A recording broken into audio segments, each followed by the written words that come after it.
তিন সিস্টেমে ব্যবসা করবেন। কয় সিস্টেমে? সবাই বলেন, আরো জোরে বলেন। এক নাম্বার হচ্ছে মোশারাকা সিস্টেম। মোশারাকা, পার্টনারশিপ। আমি আপনি শেয়ার, 3-4 জন মিলে শেয়ার, আমার টাকা আপনার টাকা, আর দুজনে মিলে ব্যবসা করব। আমার যদি ধরেন 4 লক্ষ টাকা হয়, আপনার যদি 6 লক্ষ টাকা হয়, তাহলে যেই লাভ হবে তার 60% নেবেন আপনি, 40% নেব আমি। লসও যদি হয় 60% আপনার উপর, 40% আমার উপর। এই ব্যবসাকে বৈধ করেছে কে? আরো জোরে বলেন না।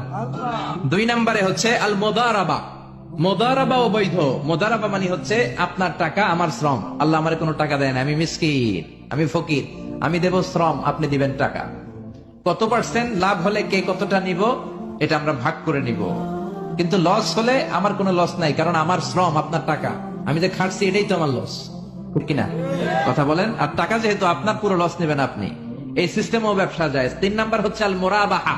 বুঝার চেষ্টা করেন। আমার ঘরে ফ্রিজ নাই, ফ্রিজের দাম 1 লক্ষ টাকা। কয় লাখ টাকা? আপনি আমারে বাজার থেকে 1 লক্ষ টাকা দিয়ে একটা ফ্রিজ কিনে আমার কাছে 1,20,000 টাকা বিক্রি করবেন। এটা আমি কিস্তিতে দিব আপনারে, 6 মাসের কিস্তিতে দিব। আপনার লাভ হচ্ছে আপনি 1 লক্ষ টাকা দিয়ে কিনে 1,20,000 বিক্রি করছেন, 20,000 লাভ। আর আমার লাভ হচ্ছে আমার কাছে কোনো টাকা নাই, আমি ফ্রিজের মালিক হয়ে গেলাম, কিস্তিতে দিয়ে 6 মাস পরে আমি টাকাও পূর্ণ করে দিলাম। এটাকে বলে মুরাবাহা।